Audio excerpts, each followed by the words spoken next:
is now available.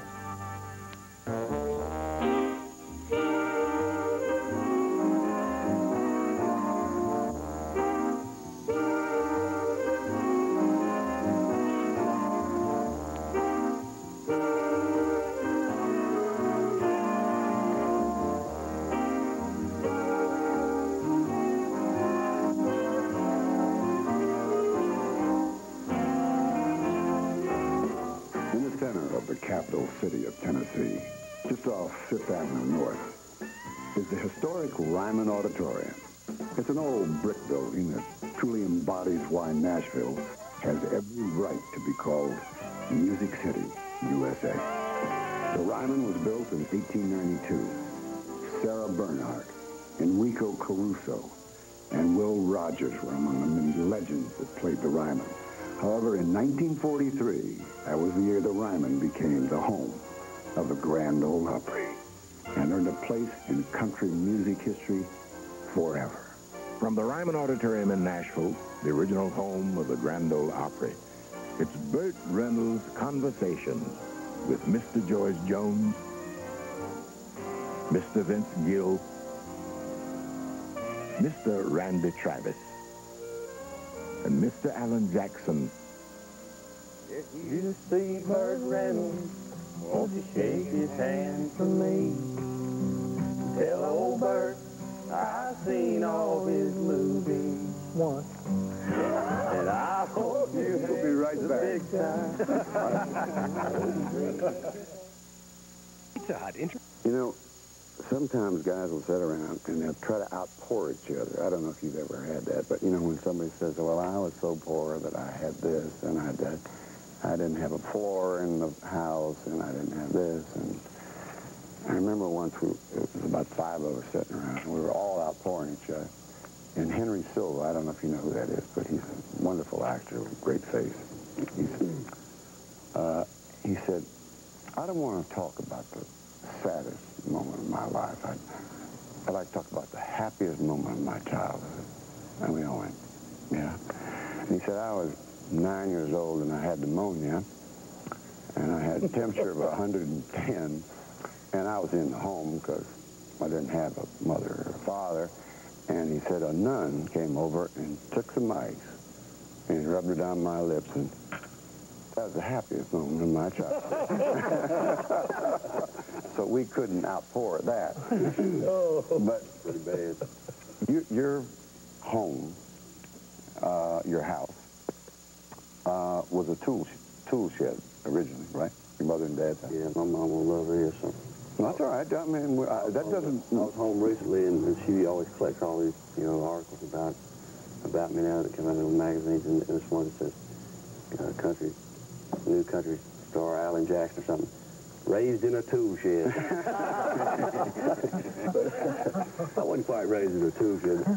Actually, the house that they still live in, when the house I was raised in, was built around a tool shed that my grandfather built, and when my mother and father got married, they rolled this 12 by 12 tool shed on logs down on this empty lot next to their house, and set up house in that tool shed, and then eventually, you know, kept building around, and added a bathroom and a kitchen and bedrooms until today. It's, you know, pretty nice house now, you know. So, but yeah, I was raised. And you slept in the hallway? Slept in the hallway until I was 10 years old. My oldest sister went away to college, and I got a bedroom. So I had 4 older sisters, and there weren't quite enough bedrooms for all of us. Now, when you sleep in a hallway, it was wide hall now, Burt. Yeah, I would think so. I had come up a good breeze. I had a chest of drawers on the twin side of the bed with little bears on the headboard, and you had to look both ways when you took your pants off.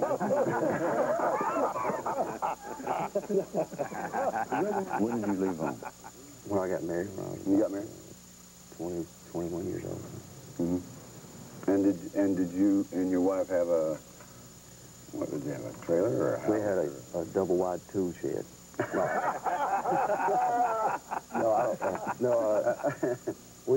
Actually I moved an old house. Yeah. In the country, we rolled it on logs. And we did. I moved. I was 21 years old, and the church we went to was going to build a parking lot over this old house built in the late 1800s. They gave me the house and moved it, tore it in half, moved it 10 miles out in the country on 6 acres of land, and that was my first house. George, did you have a rather small house when you were a youngster? Yeah, it was a two-bedroom log, the old-timey log house. Electricity? You put newspapers and all that, and To keep the flower wind from sacks coming and in? stuff like that. No electricity. No electricity. We had no electricity. I was about 10 or 12 years old before we finally moved into a house that, you know, and you play with them, it's true. You turn them on and off. And, Oh, yeah, I remember. and, We had a... we had no toys, we had to play with something, you know. I know. We had the radio, but we couldn't listen to it during the week because we couldn't, you know, the battery. So we could only listen to it on the weekend. And on the weekend was a big deal because the weekend was The Shadow and Let's Pretend and Jack Benny and all those great radio shows. Yeah, we used to go water down the arrow, you know, when the spike down in the ground, you know. And especially when it was here in the Grand Ole Opry and it'd fade out, you know, and all the static.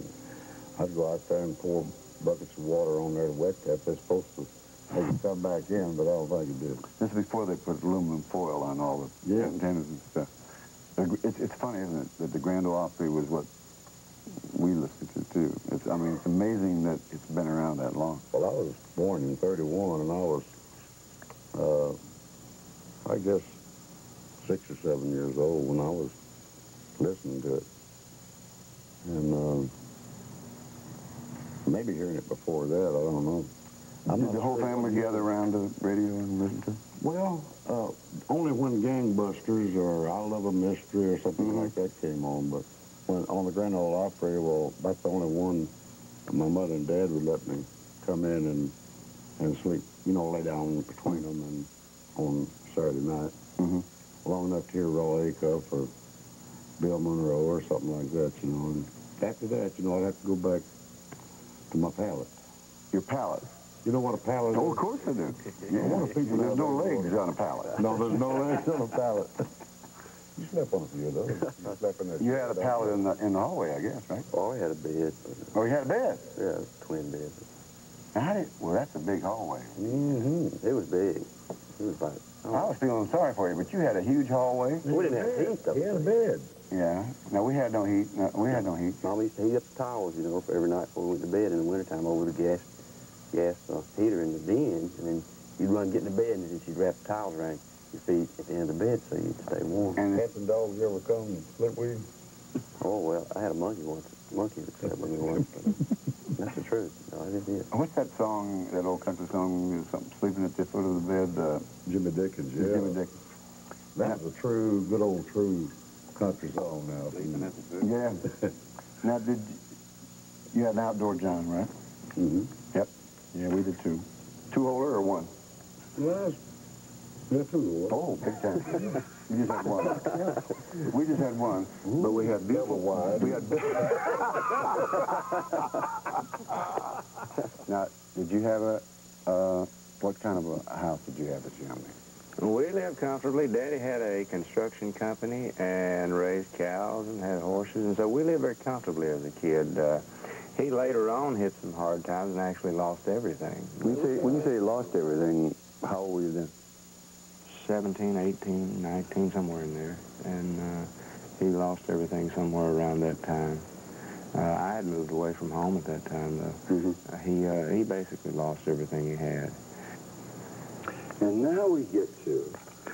Nothing.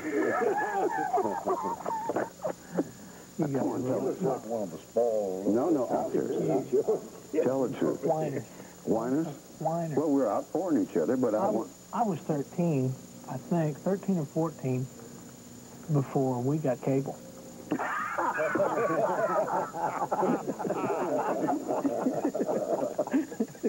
Do you guys mind if I ask you, because and you don't have to if you don't want to, but I would love if you grab an axe and just do something of this man's, something like my favorite country song in the world, He Stopped Loving Her Today. We can try it. What key, buddy? Let's keep it low. Big G chord, that something. I don't know. We'll just all jump in there and move around. He said, I'll love you till I done. She told him you forget time. I watched the years pass slowly by. She still prayed upon his mind. Kept her picture on his wall. Went half crazy now and then. He still loved her through it all. Kept hoping she'd come back again. He stopped loving her today. They placed a wreath upon his door. Soon they'll carry him away. But he stopped loving her today. Join Burt, George, Vince, Alan, and Randy when we return. Randy, I'm going to start this off real fast, partner. You and George Jones have a reputation. Well, you guys have sipped the grape, and you started real early. I started real early trying to kind of keep up with George, I think, to get in this business. And luckily, I lived through it. Well, you know, there was a thing for a while that because Hank had that unbelievable success and was such an icon that I think a lot of young men felt you had to do that in order to have the sadness in your voice or whatever. I've had a lot of interviewers ask me that. Don't you think that a country singer has to live the kind of life that Hank lived, the kind of life that I did for a while, or George or Hag or whatever, to be able to sing the music with the kind of feeling that it should be sang with? And I don't think they do. I mean, I think that's crazy to think that you have to live that way. Because if you have a great love for the music, I think you can sing it with the amount of feeling that you want to do it with. I got a real early start. I mean, drinking by about 10, and then and then drugs by about 11. You couldn't walk into a bar and order 10. But I would sneak some out of what was at the house. Was it whiskey or beer? It was, well, it was a little bit of everything, whatever Daddy had. And then, of course, you find out about bootleggers, too, as you get a little older. And it was funny, Daddy, it was funny the way he did it one time. He had some, it was, I forget what brand it was, but a brown liquor. Anyway, it was, I thought it was at that time, yeah. And what we would do we would take some out and put water back in. So this brown whiskey got to turning real light. And, of course, later on, he caught us doing everything that we thought we were getting by with. Did you get arrested? Yeah, I was arrested probably 10, 12 times, I guess. I grew up in a family that it was a generation, and George, I'm sure, identifies with this, but when fathers didn't embrace their sons, didn't tell them they loved them, he never could tell me he loved me, you know. And I miss that. I really miss that a lot. Yeah. Yeah, mine's kind of the same way. That's kind of hard for him to say to anybody, whether it be my mom, his wife. I mean, they're both still living, but that, you know, it's hard for some men to do. It doesn't mean they don't love you. Yeah, you know they do, but he just... I think it has a lot to do, they was probably raised maybe that way. The same way, you know. Same way. I've got him now where he says he's 90 years old, and I've got him now to where when I say, I love you, Dad, he goes... And if you slow that down real slow on one of those records, you know, like those Devil, it says, I love you too. So I think that's what it is. Yeah. And I asked my mom once, I said, well, this is what I wouldn't call assassin by today's standards, but I said, oh, yeah? And he hit me, and I went through the closet door, and all the clothes came down on top of me, and I heard him say, well, I heard my mom say, because he was Big Burt. She said, Big Burt, you've killed him. And he said, no, he's just asleep. I found out real quick that didn't work either. I found out real quick that my dad had a pretty good right hand too. I did a thing one time. It was, thinking back, it was funny because I got in the police started chasing me in the little town of Marshall where I'm from, and so we went on a chase for about 6, 7 miles, something like that. How fast were you? Oh, we were running over 100 at times, and You and someone else? either police, no, just me in the truck. But anyway, A truck? in a truck. 100? Yeah. And I got home, and I pulled into the yard, and I got out of the truck. I figured, well, I'll outrun him on foot. I can't outrun him with that truck, you know. So I'll do it on foot. So I got out of the truck, and I hit the ground running, and I was outrunning him. I mean, he couldn't catch me, but I come around the house, and I thought, there's Daddy. I'll go there, and everything will be all right. So I went to Daddy and stopped. He said, take him on. So it didn't do me a bit of good. He cut, and what's really funny is this policeman came to a show in Florida last year and presented me with these handcuffs that he had put on me probably about 6 times. And I got them hanging in my gym at home.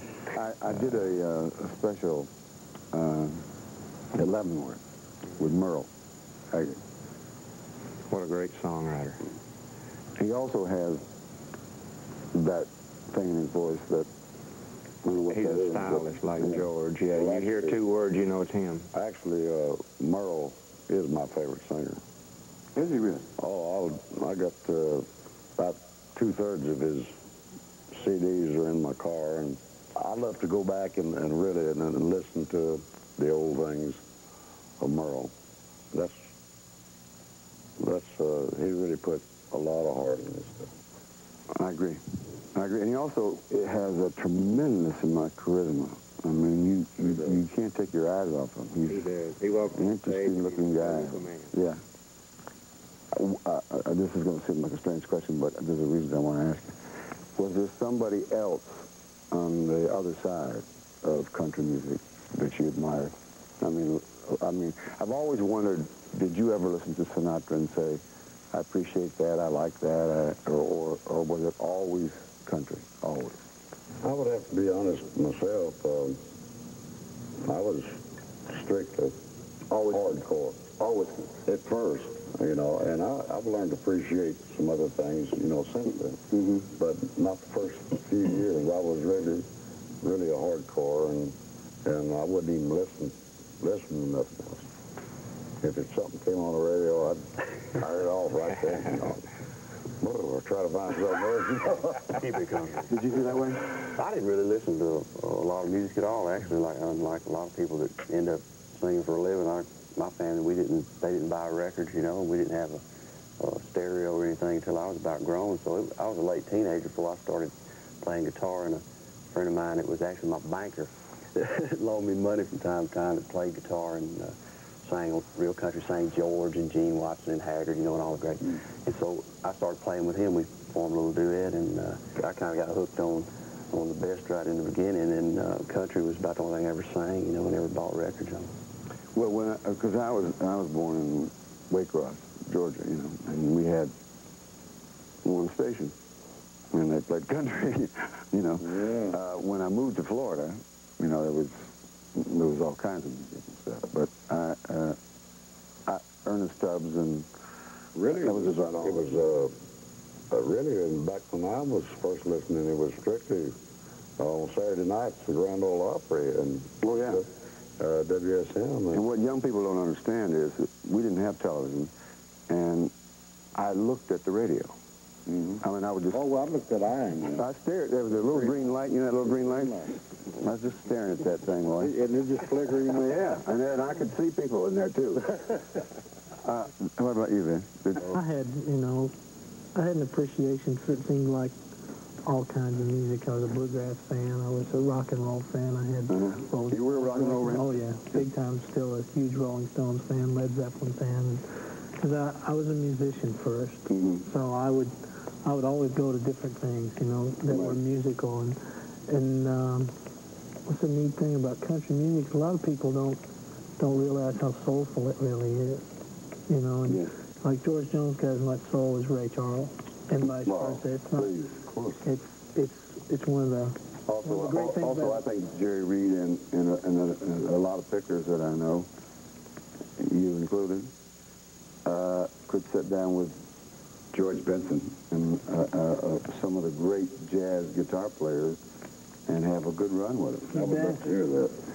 You know, and that was always the thing. The music was the bottom line for me. It didn't matter if it was, you know, Chet Atkins or Bob Wills or, you know, or Jimmy Page or Keith Richards. You know, anybody that could do anything well. Randy, who changed your life the most?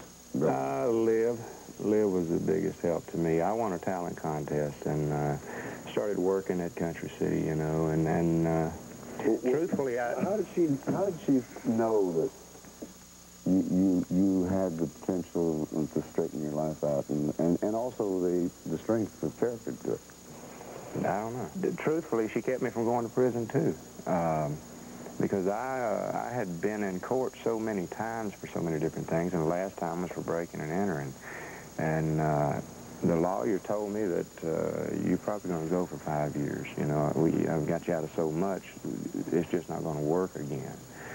And so she kept me from going to prison at that point. In fact, that judge, he released me in her custody, basically, to start with.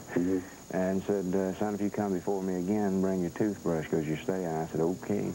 And I never went back again. So she kept me from going to prison, put me to work, and she was a friend, you know, as somebody like my dad trying to straighten me out.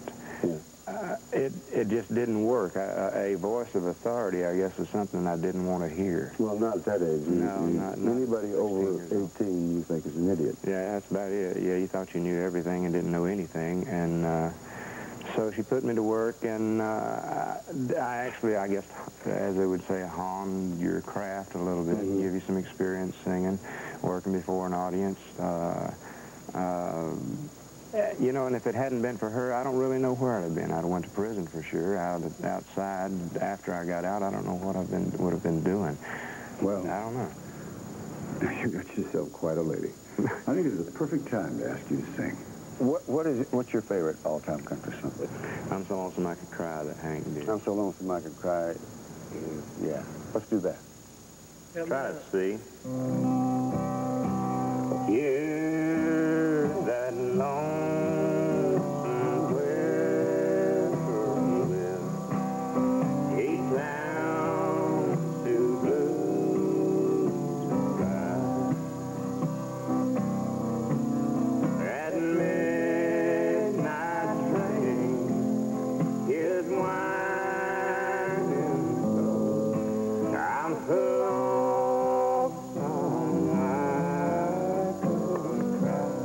you're the dang harmony man. Thanks, huh? I've never seen a night when time goes strolling by. That just he hides to hide his pain and cry. And I'm so lonesome I could cry. I don't tackle his endings. Stick around. Burt and his friends have lots more to talk about. You're a legend and all these things. But you just, number one, don't believe it and have a real hard time handling. You know, really, I don't still feel, or I don't feel like why I deserve all this, because I've just, after all, I've just done what I've enjoyed doing, you know, all my life. And it might have something to do with the fact that you are the only man in the world to have a hit record every year for As long as you've had it. You started to say 50 years, didn't you? I had 50, and I stopped just in time. Okay. No, I was going to say 50. I really was. But you are the only man who's ever done that. Well, thank you. You know, these are nice. I call them kids, you know, because I am quite a bit a little older than most of these boys and girls. And, well, I have socks older than that. and it's so good country music coming back, you know, and these people bringing it back the way that I've always enjoyed doing country music. And, you know, it got away from us for a few years there and kind of went... It went very strange for a while, didn't it? Yeah, real, you know, kind of wild. But you didn't... That was, I started to say that too, same thing. That was what was great. You never changed what you were doing. Always said, stay country. In fact, I think I read somewhere that your advice to... That's the first thing he said when I met him. Stay country. Keep the country strong. Did you think that the day would ever come that you'd look around and see strings and a saxophone in a country band? I never thought I'd ever see that.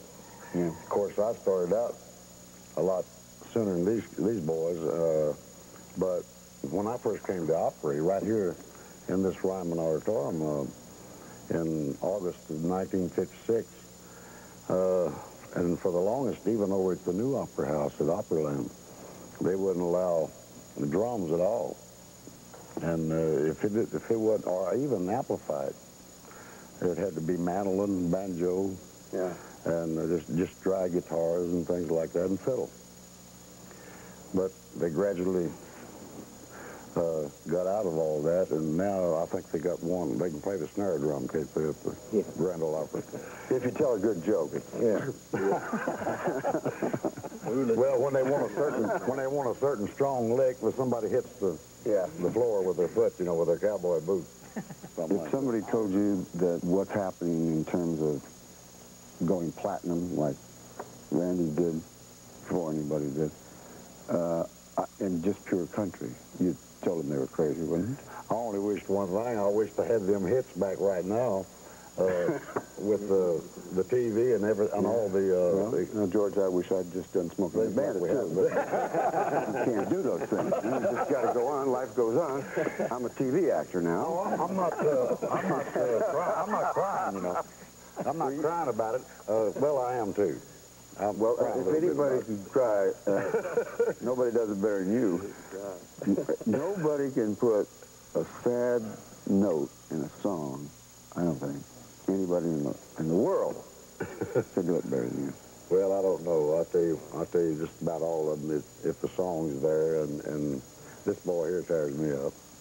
You know, they all do, but I mean, the beautiful trio work and harmony and things that he uses on his records. But still, you can count on both hands. You can count the people in this business that really have the heart and soul in their singing. Right.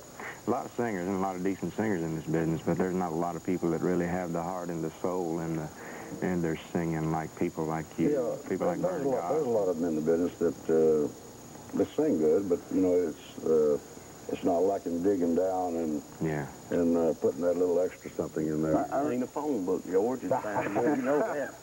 I remember going out and you don't. He didn't come to a show. Liv had him booked one time in Charlotte. Now, George did go. He was still having too much fun back in these days. And this is no joke. This man calls in on the radio station. He doesn't know, knew George wasn't going to be there. And in fact, Vern came with your guys to Charlotte. And this one guy calls in on the phone at the radio station and said, "That's all right. He can phone it in. He's better than most." That's true. Which is true.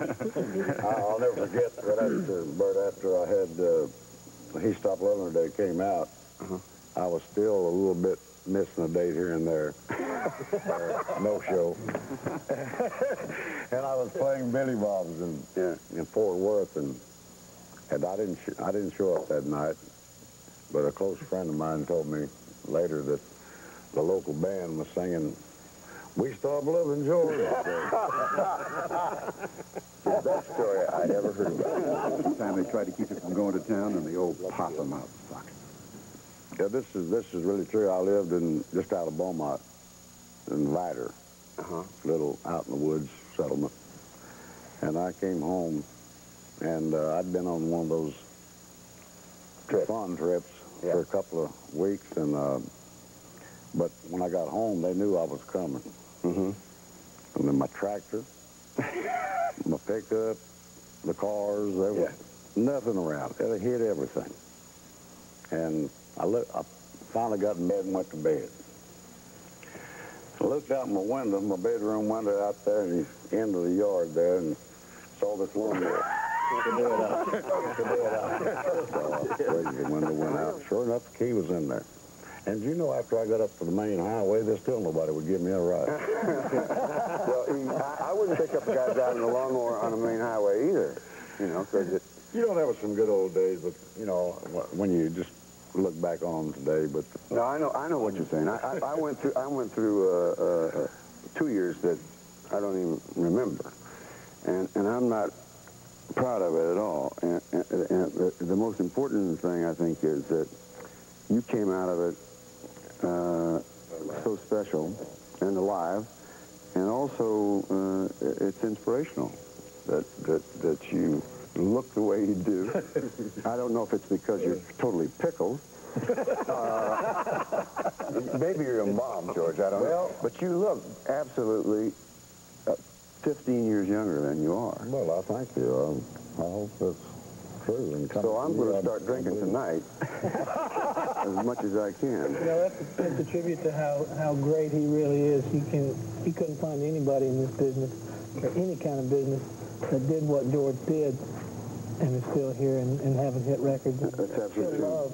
No, it's true. You know, it really wasn't that hard, because I was about ready to holler. And I did holler for help, really. Where did Possum come from?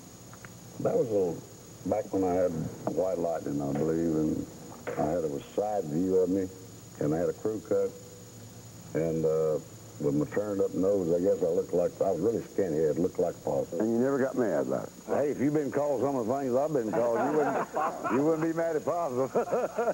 Can you tell me what it was like the first time you sang with him? Well, he came in and sang on a song called Just Playing Possum that I had on the last But he album. wouldn't sing with me. I just sang a line by myself. And he just walked in and 15 minutes, just sang it about twice, and that was it. Just, I mean, he didn't have to, it's just so natural, you know, he just sings it. It was the tagline of the song, and it was like putting icing on the cake. You wait the whole song just to hear George at the end. That's why I wanted to. The truth is, the only reason it takes me one time to do it, that's the only way, that's the best way I can do it. That's it. You know, you can't. You remember, Randy? Oh, yeah, we did sing together, though. We were in the booth together, basically about the distance we are here, and it was great. It was a little bit like he'd sing a lick. Well, match that, you know. It was great. To tell you the truth, it was a little intimidating. Because I grew up listening to him. You know, I grew up singing his songs in the clubs through the years that I worked in the clubs. And to walk in the booth, okay, here we are. I'm in a studio with George. We're going to sing together. It's intimidating. Of course it would be. And not only them, but I mean the women that have wanted to sing with you I'll tell you something else too he did to me. When we worked a lot of shows together when I first started, and one night George says, I want you to close the show tonight. He says, I got to get on a plane, fly to Texas. I says, uh-huh. And he'd been closing my head. This is one of those nights when he's right. There's nobody that can really follow him on stage. It's like nobody else that I've ever seen on stage. To get an audience on their feet and really behind him, and that night was like that. And I sat backstage and I told Liv and everybody, I said, I'll just pay them if they'll leave now. I'll just give them their money back. They saw George for nothing. We can just go home. Well, we had a rule like that too. You don't follow Sammy Davis Jr. and you don't follow George Jones. You know? Yeah. Or a three-legged dog. Or a three-legged dog. I love the feeling that they have towards you, and I have to be very honest with you. When I was in junior high school, my favorite singer was Eddie Arnold, especially the way he sang The Cattle Call. Eddie Arnold back in our days, that he sung too pretty. He wasn't supposed to have all them hits. He'd come out and he'd sing such a pretty voice, and we just kept telling him he's never going to make it because he sung too pretty. You know? Then maybe he should have sung it like this. That's it.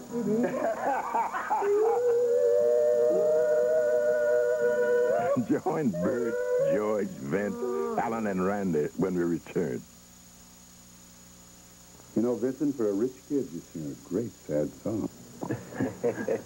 I'm an actor, Bert. I'm an actor. I can sell this stuff. I know. I know. No, we grew up pretty normal. You know, my dad, my mother and father both grew up on farms, and you know, didn't have the greatest of lives. But my dad worked hard and went to law school and really worked his butt off and worked the milk route going through school and flunked out once hustling pool. You mean besides being a scratch golfer, you're a pool hustler? At one point, I was a pretty good pool player, but not anymore. That's just like golf. You got to keep it up. But it was real normal. You know, we went to public schools and never, nothing fancy, but at the same time. Did you go to college? Do without. No, I took off and just started playing music. Was there a time when you took off, you didn't really know whether you were going to go to rock and roll or jazz or country at that time? Well, I was pretty much into bluegrass music. Bluegrass. Yeah. I didn't have some of the past problems, you know, that some of these other guys had. Randy, I'm marveled at his, you know, some of the stuff he went through. That's amazing. I marvel at his courage and fortitude and everything. A lot of pride, you know, that he's come through and done so well. I never got home, never getting a ticket. I was never in any trouble, you know. He jaywalked once, I think. Well, maybe once. But I don't, I mean, my father was a very authoritative figure, and I was very afraid. I never got in trouble till I grew up. And he made up for it, yeah. Your father wasn't disappointed that you didn't want to go to law school? Or? No, they never once said when you're going to get a real job, ever. That's great. You know, that's my favorite thing is that I've stayed straight, never done any drugs, never been in any trouble, and I've never had to get a job outside of music since I left home. So I've always felt successful. You know, I may not have sold 1 million records for a lot of years, but I was able to pay my rent through playing music, playing small places, playing casuals, playing any place they'd have you. You know, never had to go get that straight job. When you talk about bluegrass, I wish I knew this young lady's name, and I feel bad that I don't. Alison Krauss? Well, she makes me crazy. Did you have an idol in bluegrass music? Oh, several. Several. You know, Flatt and Scruggs, Bill Monroe, and once again, the originators. Yeah. Yeah.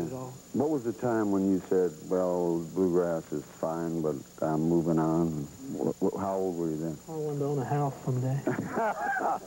Because there's no rich bluegrass player? Not many.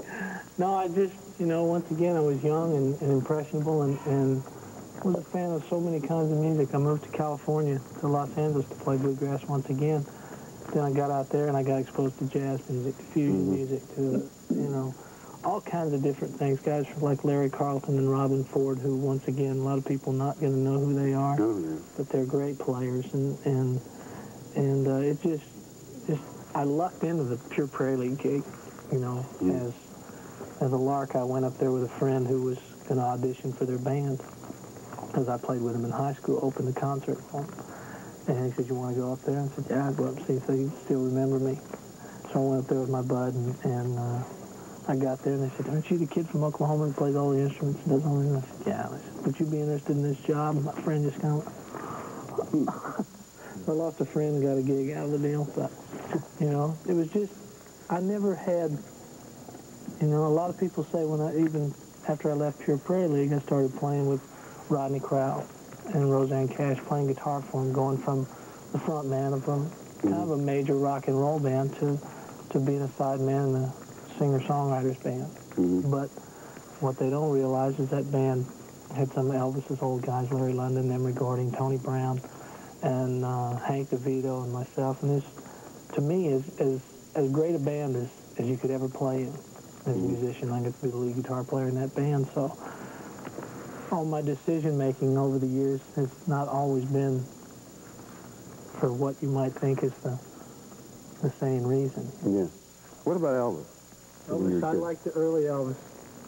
I just, you know, that whole definitive sound of Scotty Moore's guitar playing. Once again, for some reason, I always would gravitate towards the supporting guy. Don Rich was my hero. Buck Owens. So I had a little bit different upbringing. I was loved to read the back of record jackets. I'd buy records just because of who played on them. Yeah. You know, and then discover somebody else. My favorite story is I heard a voice. I heard Emmy's voice sing harmony on a Linda Ronstadt record in the mid-'70s. And I just was amazed at this voice. So I went and I found this record, Linda Ronstadt's Heart Like a Wheel. And I saw this name on the back. It said Emmylou Harris. And I said, that's Dolly Parton. I said, this is me being 16 years old, surmising that she had to have a fake name to sing on somebody else's record. So I went around school and said, man, you ought to hear Dolly Parton sing on this Linda Ronstadt record. You know, and I went around for months thinking this was Dolly, and then I found Emmy's record. You know, and it just, once again, through buying Emmy's record, then I got turned on to Albert Lee and Rodney Crowell and Rosen Cash and on and on and on and on. That's how neat, you know, the music can be. That's what it can lead you to. What about Elvis was you in? I'm like Vince. I liked a lot of his earlier stuff. I really enjoyed it. Don't Be Cruel was I could listen to that 900 And the thing about Elvis is, whether you were a hard country listener or not, everybody liked Elvis. The early stuff, anyway. You know. Yeah. I remember I was a senior in high school, and they said, "There's a guy after the show," and I said, "Is my girl down here?" I always wished that I could have seen him once do a live show. Me too. I never got to see Elvis. Well, Elvis did things that 900 people copied. Yeah. Still do. Still do. I saw him a lot. And that whole karate thing, he started that. You know, Wayne Newton does that on stage now. And Bobby Darin stole a whole bunch of stuff from Elvis. Twirling the mic around and catching it. And then just stopping, you know, and also the thing of he would take pauses in the phrasing that I'd never heard before. Nobody'd heard before. I got to know Elvis at the Hayride. He really sang too good to have all them hits. He really did, you know. Usually. Kind of like Vince. Yeah, this is true. This is a major problem. It's too pretty to have a hit. But I know how to fix that. Everybody's a musician. You're the player in the back. There you go. My bass player, brother. I got a feeling called the blues. My baby sent me by. Oh, yeah. Take it, baby. No, come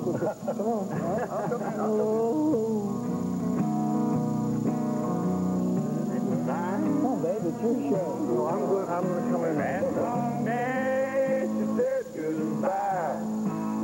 Well, Lord, I thought I would die. You do me, you do you. She's got that kind of loving. Lord, I love to hear when she calls me sweet daddy. Such a beautiful dream. I hate to say it all over. I lost my heart, it seems.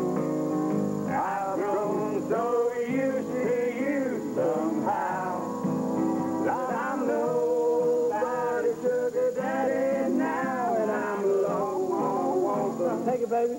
I got the love sick blues. I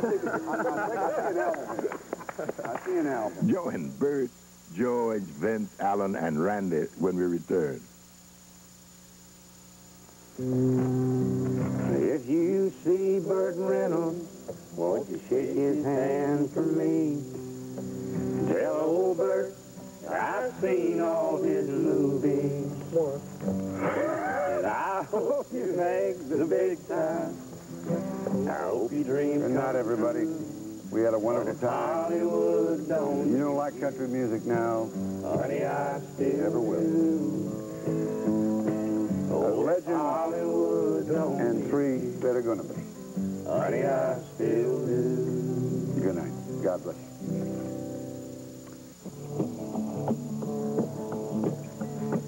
She was standing at the front door when I come home last night.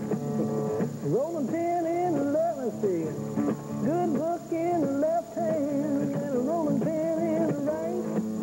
She said you come home for the last time with a whiskey on your breath. If you don't listen to my preaching, boy, I'm gonna have to beat you half to death. Give me just one more last chance before you say it. Congratulations, Burt, on your Emmy nomination for Outstanding Actor in a Comedy Series. Now get ready for Rick Schroeder as a drifter trapped in a dream of revenge. And Wilford Brimley, a man who knows their only escape is down Blood River, next. Before you say we're through,